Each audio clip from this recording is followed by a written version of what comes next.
culinary food trends to look in 2021 and beyond. Health, taste, and sustainable menus that work for consumer and business. The session highlights will be future of food, how does the restaurant menu look like?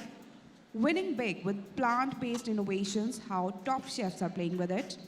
Evaluating the best prices, innovation versus old school. Developing new model, emerging trends in the business, and maintaining menu and food standards with third-party delivery partners. To lead the session and to moderate the session, we have Ms. Rupali Dean, food critic. Can you please welcome her on the stage? With applause, ladies and gentlemen, Ms. Rupali Dean joining us. And along with Ms. Dean, I'd love to invite our speakers. Please welcome Chef Sabyasachi Gorai, Chef and Restaurateur, Mr. Sandeep Pandey, Executive Chef, JW Marriott Delhi, Chef Anuj Vadwan, Chef Partner Asoyam, Chef Vineet Manocha, Senior VP Culinary Light Bite Foods, joining us on stage. Can you make it loud together for all of them? Let's hear it loud.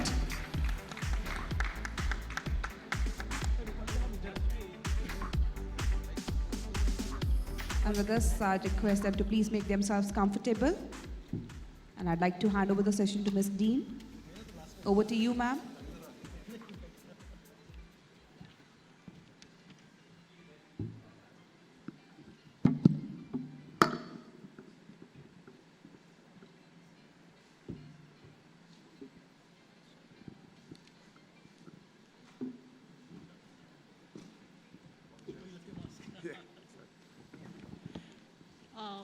Good afternoon, everyone.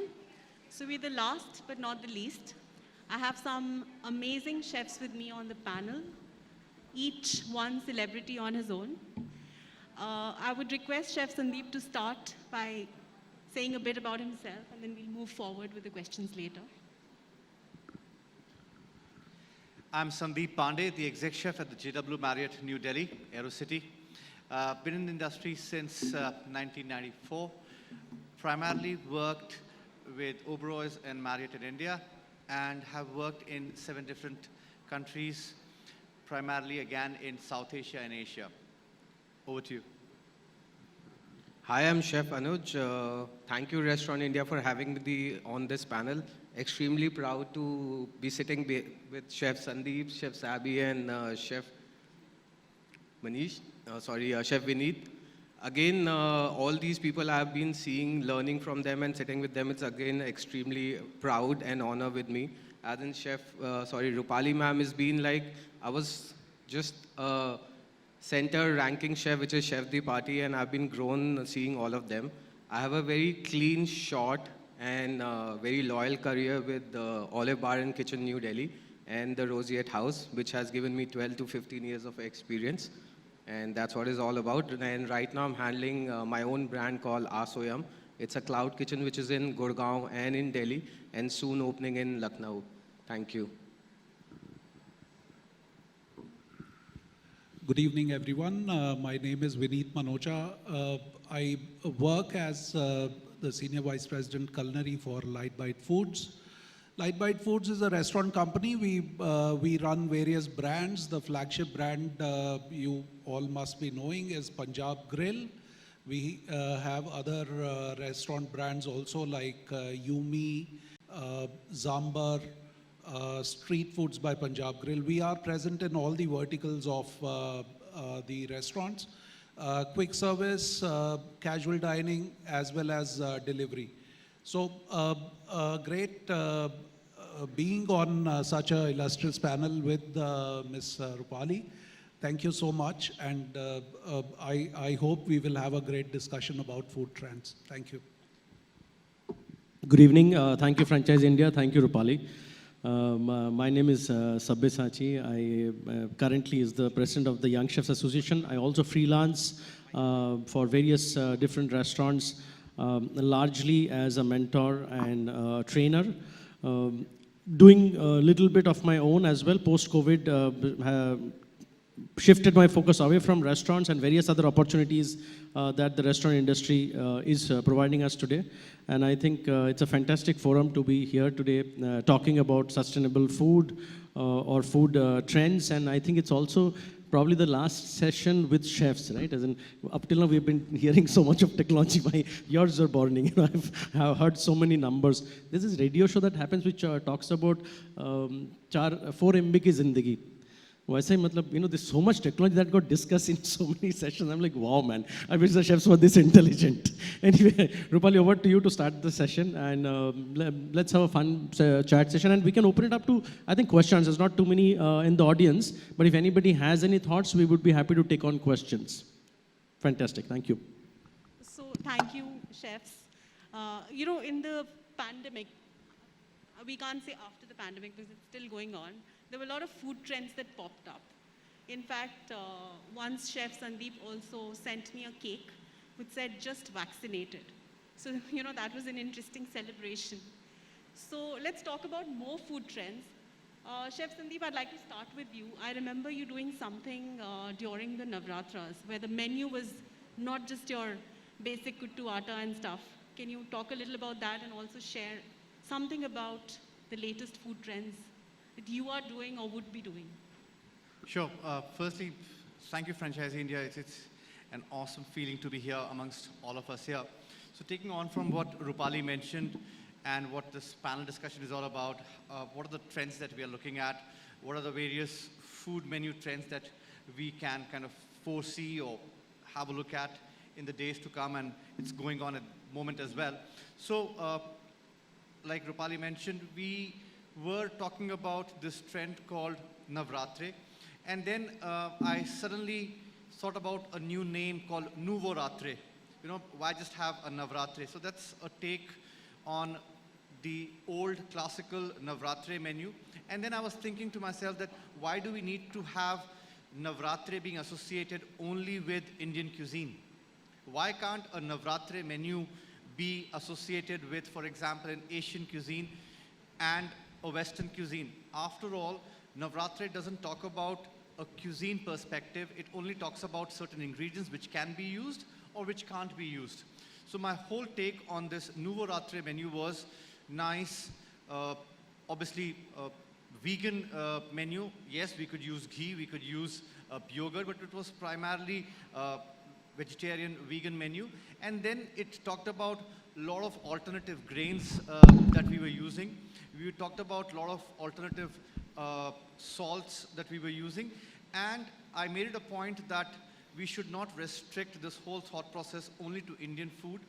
We took it on to Thai, we had Asian food as well, and we had nuances of Western food as well. And so this whole concept of Nuvoratre came in, which I think kind of ticked off this trend of a plant-based cuisine, a food which is filled with alternative grains as well. Rupali? So thank you, Chef. And Chef just mentioned vegan. And that brings me to Chef Sabi, who's been vegan for quite some time. No? No, that's not true. I'm been forced to become vegan because of the sake of this discussion. Yeah, okay, go ahead. So, Chef likes to joke. He is vegan and avoids everything dairy. So, Chef, do you think being a vegan and being a non-vegetarian is possible? And how can you implement that on a menu? Just say again, did you say that be a vegan but be a meat eater? Yeah.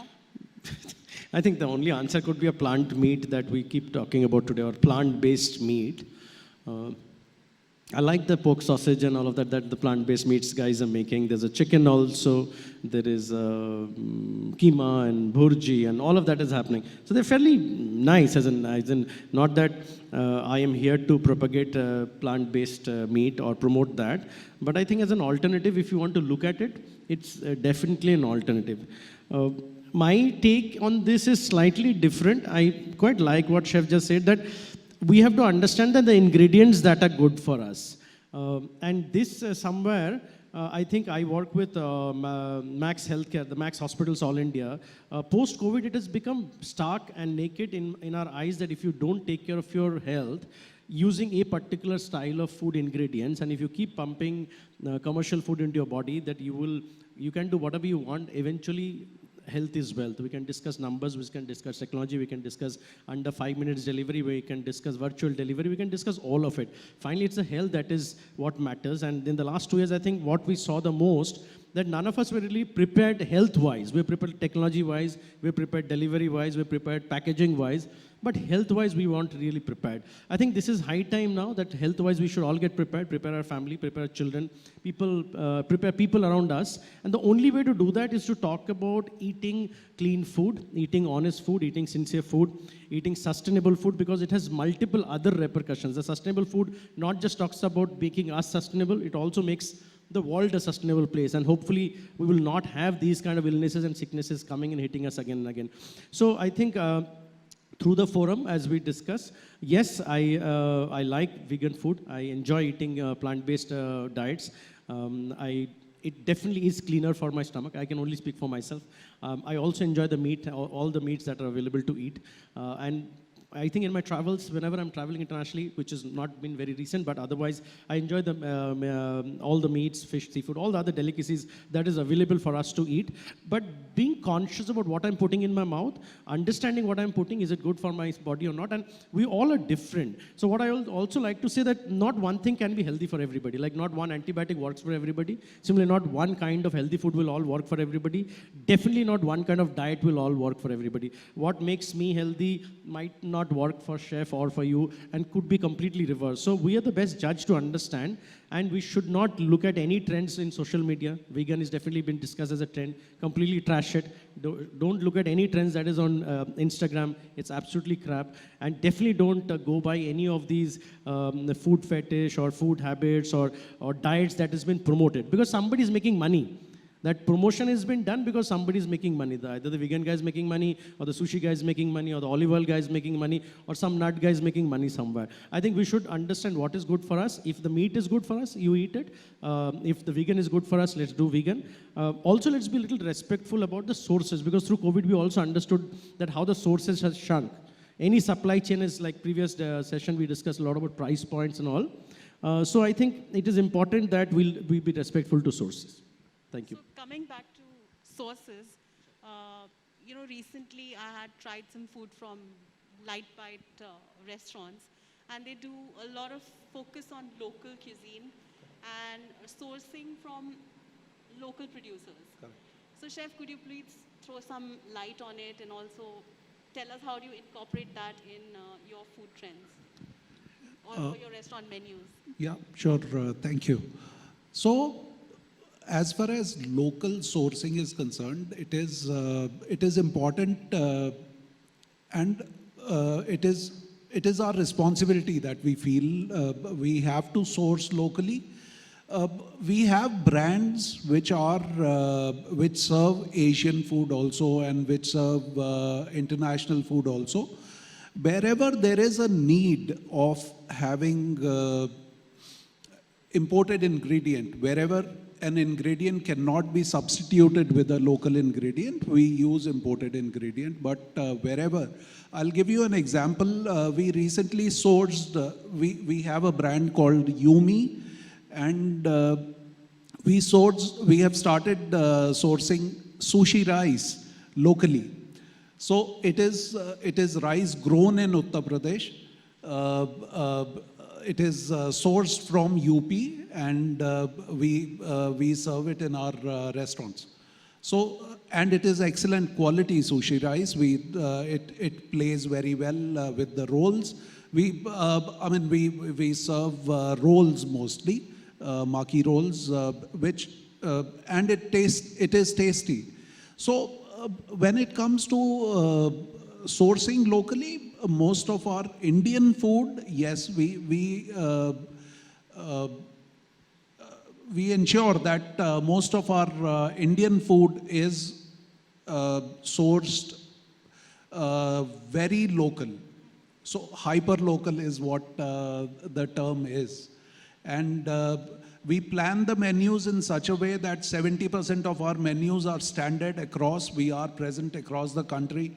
So 70% of the menus are standard, but 30% of the menus are local flavors also.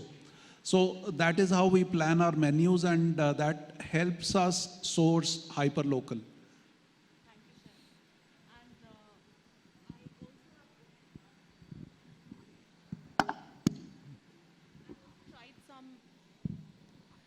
I've tried some food from Chef Anud's restaurant, Oh So Yum, which is actually quite yum.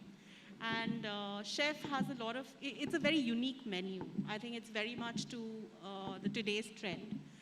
And he's got some dishes which you would not find very often on a regular Asian menu. Chef, could you tell us a little bit about what did you keep in mind when you made the menu? And how does it relate to today's food trends?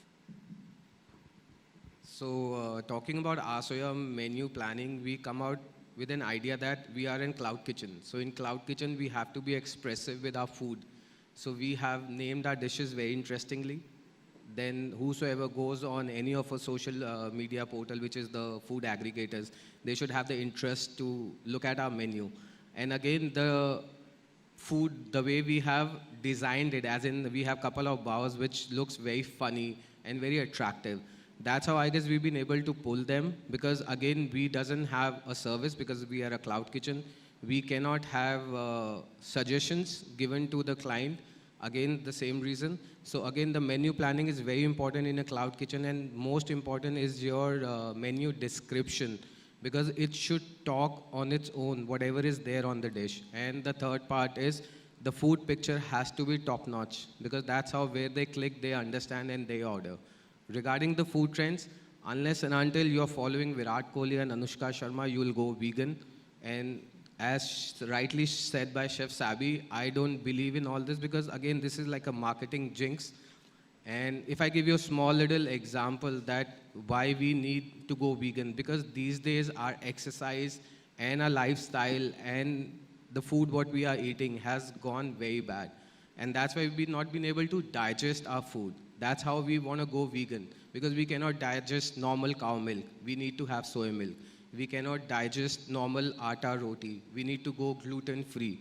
Unless and until you are allergic, which is lactose, or gluten allergic, I don't see anything which you have to go vegan or gluten or plant-based meat. These days, plant-based meat in India, what we get is completely soy, which is more unhealthy. If I'm not wrong, not promoting any brand on this portal, it's the Imagine Meat, which is started by Ritesh Deshmukh. I guess that's the actual plant-based meat product which is coming to India, because it is actually science. It is not usual food that you mix some meat or flavors and then you put it up with some soy and you call it like a plant-based meat. That's what I think. That trend is, yes, fashion needs to change, but again, barring if you're following a very healthy lifestyle, you don't need to follow all this. That's what I think so. That's so correct, actually.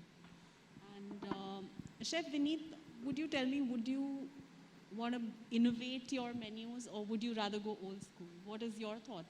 And the pricing, does it make any difference if, you know, for example, if you have a basic chole bhature on the menu, but you make a innovated version with it? So obviously there's going to be a little price difference. So what is your thoughts? Innovation versus old school, and also price points? We, as far as my views are concerned on innovation versus old school, I believe in one thing, that the recipes, whatever recipes that we use, are completely old school. They are traditional recipes, but we play a lot with presentation. So how does the food look on the plate changes, but the recipes are very traditional. So that is what I believe in, and that is what we have been practicing in our restaurants also. It is very important that there has to be a variety. When we are in commercial restauranting, we have to give good quality food to the customer. I feel very responsible for the customer's health, because our food, whatever the customer pays and eat, is directly responsible for the health of the customer. So as far as the quality of ingredients is concerned, they are always top notch. We do not, but yes, when it comes to innovation, the innovation is mostly on how the food looks, how the food is presented, how the food combinations are made. So that is what we innovate on. Uh, Coming to pricing, the pricing does not change. Innovation does not entail higher pricing. That is what we feel. And yes, if I am using a higher quality ingredient, the pricing will definitely change. But when if it is a time-consuming presentation, the price will slightly increase, but not just because the name of a dish has been changed and it is called something very fancy. Exactly. So it doesn't entail a higher pricing. Thank you. Chef Sandeep, I've known him for a long time, and he is very much into local food and traveling, so much so that he also made a calendar and he sent many of his chefs working in his kitchen to various parts of India. So, Chef, was that for innovation or was that for learning old school recipes? And again, I want to ask you innovation or old school, and also talk about the price points in both.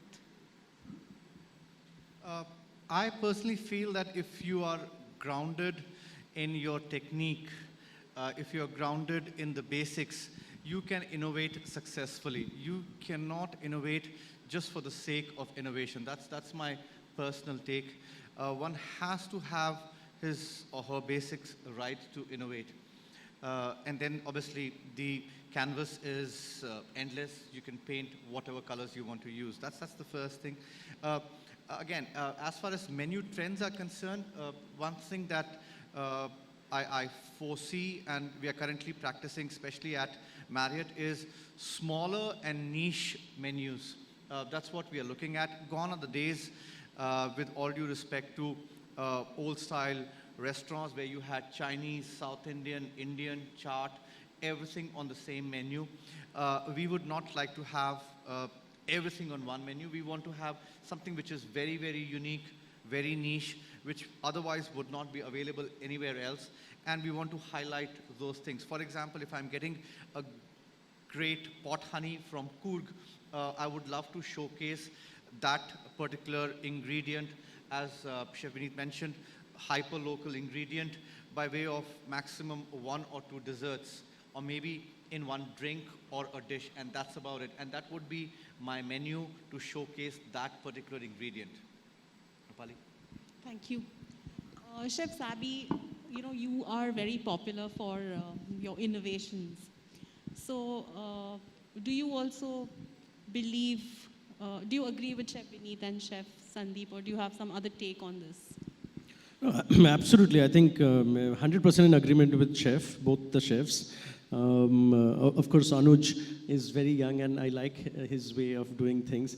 But he's also come from a very good background. So I think the basics and background of anything today is very important. You can only do innovation once your basics are in a strong place. Otherwise, it will become something like a khichdi, and it will not be a palatable khichdi. You have to understand ingredients, you have to respect ingredients, you have to understand produce, you have to understand provenance of the produce, you have to understand seasonality of the produce. It can be made available to you, but in that particular season, is it really healthy for me to eat that product? Unless you've done your basic homework, you will not know. And you'll end up throwing truffles and everything.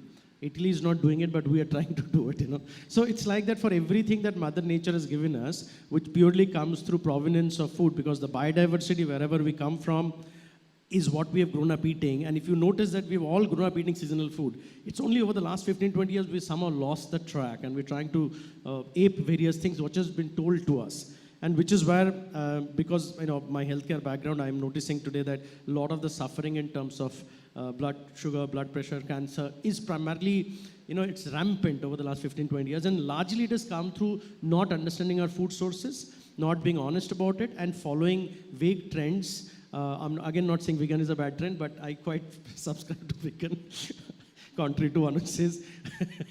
But yes, it is very important to know your food. You important to know what your body type. You important to know what you should eat. When should you eat? It's important to know what your ancestors were eating when they grow up, especially your grandparents, because most of our grandparents have are at 80 they still have black hair and they have no acidity and no diabetes, and we at 25, 30 are struggling with all these what we are calling lifestyle diseases. Now, what the hell is a lifestyle disease?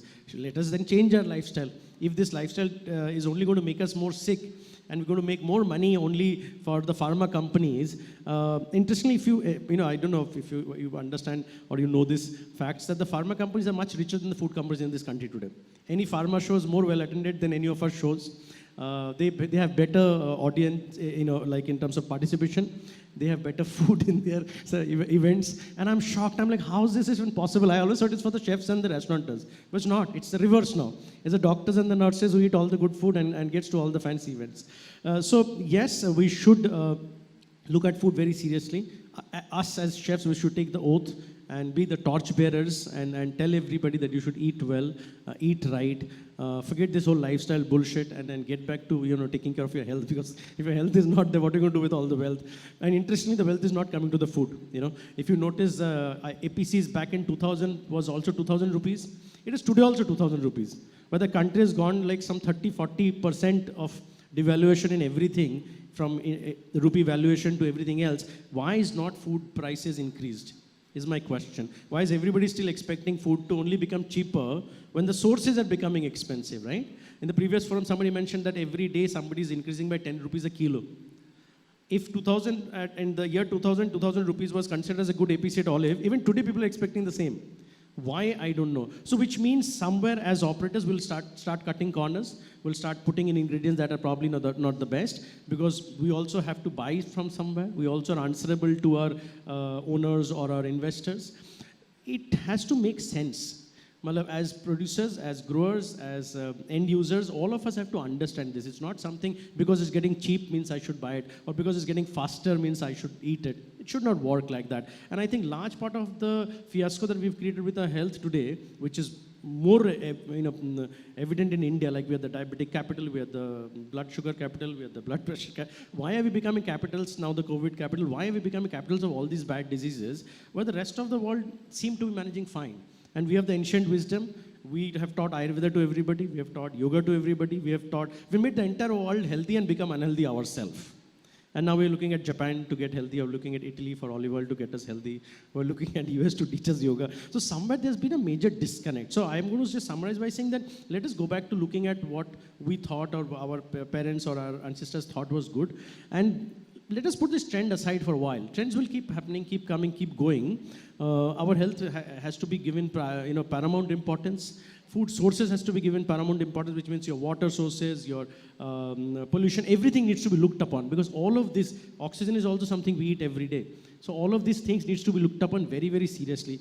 We can't get healthier by putting air purifiers in our home, and similarly we can't get healthy food by going into some good supermarkets because it says in a nice wooden box. So I think we've really lost the plot in the last 15, 20 years. All of us, and especially our children, the next generation, we should teach them to go back looking at food sources and maybe go back to basics and start from scratch all over again.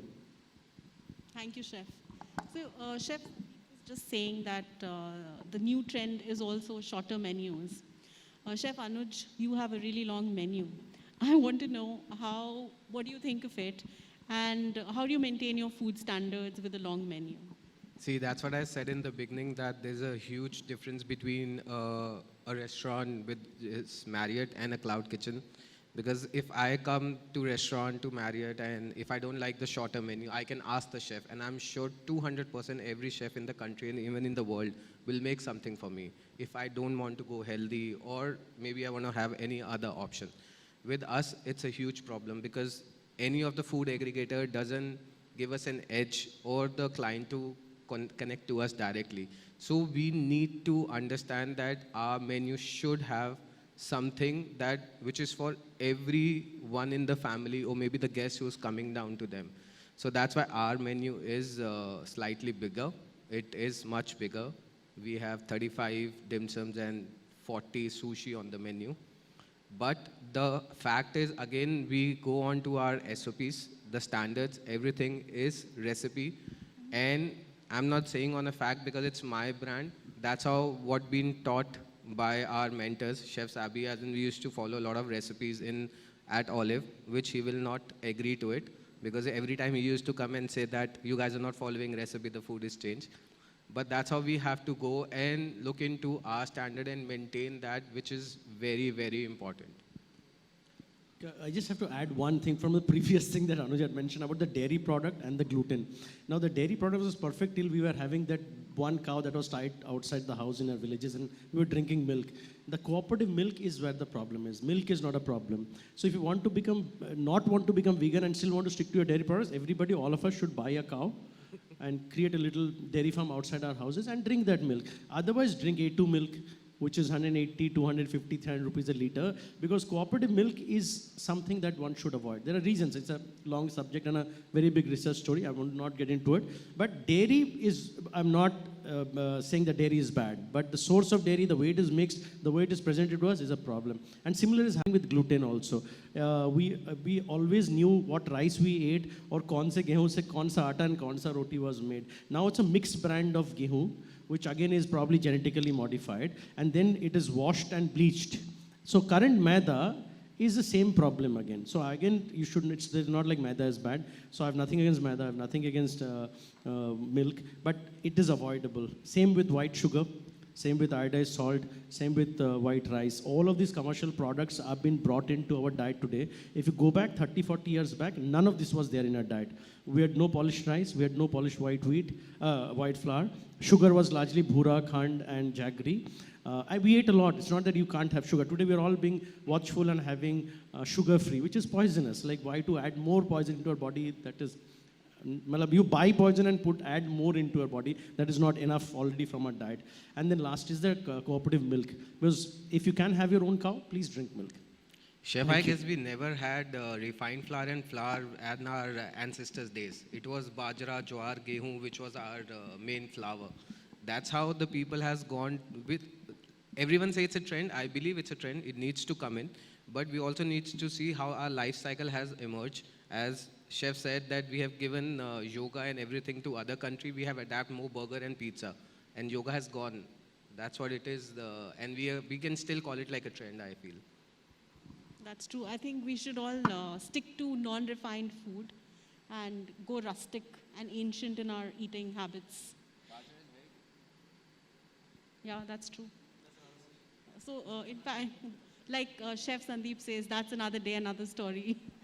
That's his takya kalam. So, Chef, do you have some third-party vendors for your menus as well? And if yes, how does it impact your food quality and cost? We don't really have third-party vendors as such for our for our dishes as such, but we do work with a lot of local purveyors.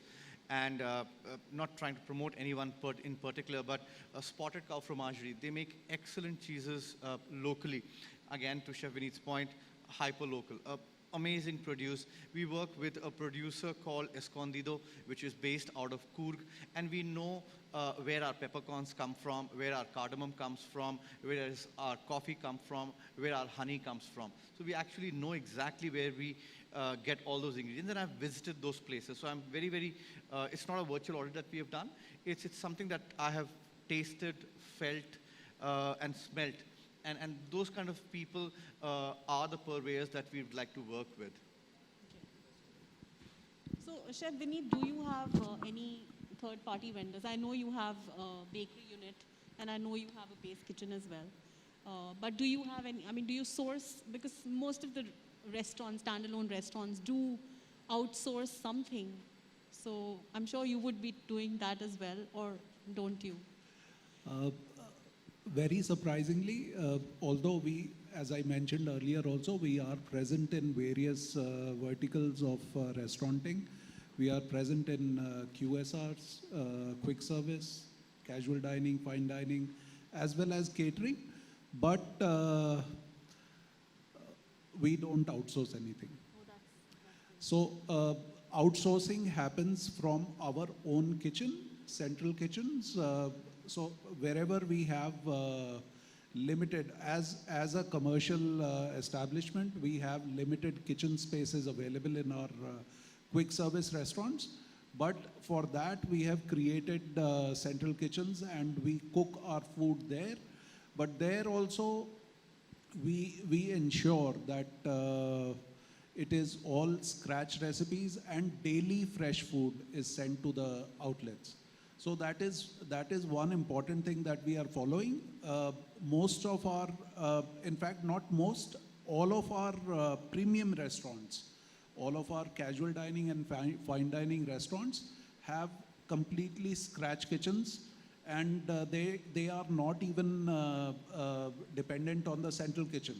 So that is the ethos that we are following, and even for the catering, we do currently, we were doing, pre-COVID, we were doing a lot of institutional catering also, serving in the corporates. The food prices were not very much. We were on a per person, our range started from 120 rupees. And the range goes up to, in a fine dine restaurant, the APC goes up to 3,000 rupees also. But we ensure that it is no packed food, no retort packed food, no frozen food is used in our restaurants. So I think that's something really commendable, because fresh is the key. Chef Sabi, in your projects, do you advise people to outsource anything if it's a problem? Like, it's very easy to outsource breads and desserts. So would you advise your restaurant clients to do that, or would you rather make everything in-house? So your basic desi vegetables will sell at 40, 50, 60, maximum 100 rupees a kilo, even when the prices are at the highest, right? So why would anybody give you these products? They will always give you the ones that is more expensive. So if you come through a institutional supplier or institutional supply chain, you will only get what is produced commercially, mass produced, and has large margins in them. So if you want to get into doing boutique, eat clean, cook boutique food, serve boutique food, there is just no other way but to go out there and do the legwork yourself, or get your team to do it, which will hit you back in return, or get enough loyal people to run around the country and fetch you stuff. There's just no other way of looking at it. And I would always subscribe it, and at the cost of not becoming rich or not becoming a conglomerate, I will put my guests' health as a priority before anything else, because I will look at it as karma. I believe cooking and feeding food is the most noble profession. I don't see it any less than the doctors in this country. Last 1.5 years, I've been closely working with Max, and I think it's the food that kept the doctors going. At one side is the doctors that kept us alive and kept COVID at bay, but it is the food at these hospitals, because most of the doctors, nurses, ward boys were working 24 hours in extreme stressful conditions. Well, beyond understanding, the way I've seen COVID last year and this year more closely, that the stressful conditions, the only way the relief was to go to the lounge, get a nice cup of good coffee, not like machine button press, but a decent coffee, a decent muffin which still gives you some bite, not one of those premixes, has lovely grains on it, or a freshly made glass of juice, or a sandwich which you feel the bread and it's not something that gets stuck on your palate like glue. And that is what has kept us going. So coming back to, again, looking at food for everything to be aligned. So medicine, doctors, healthcare have to align to food. And I think we are right at the inception of the chain. We should be leading all these innovations and nobody else. Thank you. Thank you. So, Chef Anuj, since you said Chef Sabi is your mentor, and he doesn't believe in outsourcing or third-party vendors, do you follow his advice, or are you doing something different? No, I will strongly believe in him, all the chefs who's there on the panel, that third party is actually not for us. If I'll be very honest, everyone do business for profits. If we do outsource our stuff, first, we cannot do a quality check. Second, it will not be cost effective to us. Third party is best for FMCGs who play in masses. So generally, we'll see a lot of people who buy peanut butter, do their own branding and they sell it to someone else. He does their own branding and they sell it to market because they're targeting mass. For us, it's a hand-picked audience who come to us with the belief that we'll make fresh, we'll make for them, and we'll make it perfect. I believe that that's what it should be. No restaurant should do anything which is third party. Everything should be hand picked, hand sourced with the company, with the chefs. And yes, as chef said, travel is very important. Unless and until you don't travel, you'll only be limited to the stuff which is available in Delhi. Otherwise, if you travel, you have a lot of vendors who are ready to give you stuff to Delhi because they know that it's an 8-town city. It has a lot of potential to do a lot of business. So in my outlet as well, as we are a very smaller outlet, we do everything which is in-house unless and until we don't believe in the fact that it should be outsourced. Otherwise, we don't put it on our menu. We don't at all. So basically, fresh and honest to goodness is everything Fresh, in fresh. Tantra. So I think it's a very long topic and we can go on and on, but we're running out of time. So I would request Chef Sandeep to start and tell us one line on what do you think would be the food trend for 2022, and followed by all the chefs, please. This is also my tagline, and I strongly believe in this. It's real ingredients, cooked with passion, food fit for gods. I mean, that's what has always ruled, will always rule. Real ingredients, cooked with passion, food fit for gods. So we don't come from a fashion industry. For us, it is a food trend. It's a fashion for every country. It's every state. It will anyway come and go. But what, as I said earlier, is health is very important. If you follow a balanced, healthy lifestyle, I don't think we need trend and all. But still, for a lot of people, yes, trend is important. Trend is a newer thing. Trend has to be there to get something new to the people who are there. For them, it's new. For us, it's trend. For us, it's something new to play in the kitchen as well. Like they say, slow food is as old as time. Slow food, But I it's- guess, yes. It just feels like a trend right now. Chef. As far as food trend is concerned, food trends are concerned, it is for us chefs to create trends. So I would say a big trend would be going back to roots, going to grandma's cooking and doing what is good for health. I think you did something called Nani Ma Ki Rasoi. Yeah, right? we did a promotion called Nani Ke Nuskhe. So did food which is good for your health. That's a forever trend, I guess. Nani ke nuske. Rupali, thank you for moderating this amazing session. You've done phenomenal. So thank you. Last words. I think we should stop looking at media, social media, and anything that technology tells us. Listen to our own self, listen to our own body. Nani is one very good example of doing it. Be mindful about using resources, about food, about cooking. Be clean, be fair, and be honest. I think food is something that the stomach decides it's good or bad. Today it's our eyes and our brain is deciding for us, which is absolutely in a messed up situation because the brain in the head and the brain in the stomach does not work together, right? Whatever eye appeal might look appetizing does not necessarily mean it is healthy for my stomach. So we'll have to become mindful and being prudent about deciding and making choices when it comes to food. And I would say clean, fair, and honest are something that we must constantly apply in our lives and everybody else's life around us. Thank you. Thank you, Chef. Thank you so much. Well, I think, we are not just talking about the trends, we are also talking about how important it is to eat healthy and clean. Thank you. That makes a lot of difference. I believe at least the ones sitting in the room, they change their food style, their eating style. Thank you, chefs. Thank you, Ms. Dean. It was indeed one informative, a very, very, needed session. Thank you so very much. Can you please hear it loud for them, everyone?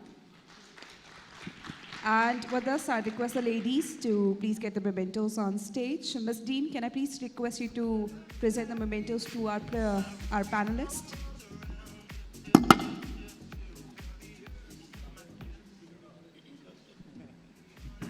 I'd love to thank Chef Sabyasachi Garai, Chef Sandeep Pandey, Chef Anuj Wadhwan, and Chef Vineet Manocha. Thank you so very much. We loved every bit of this session. Thank you. Let's hear it loud together, everyone, while they're being presented the mementos. We'd love to thank them once again for joining us for this session, for being a part of the day. Thank you once again.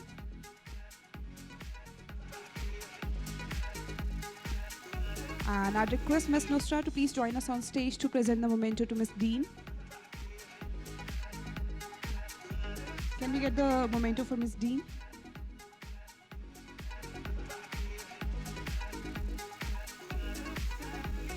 Oh, we have it? You have it on stage? All right, let's get a group photo.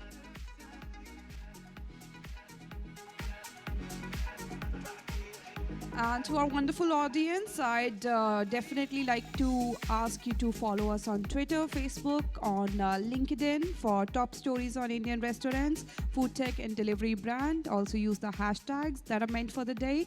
And with this, I think I'd like to thank everyone for being so patient throughout, for being great learners. Thank you so very much for this day full of fun.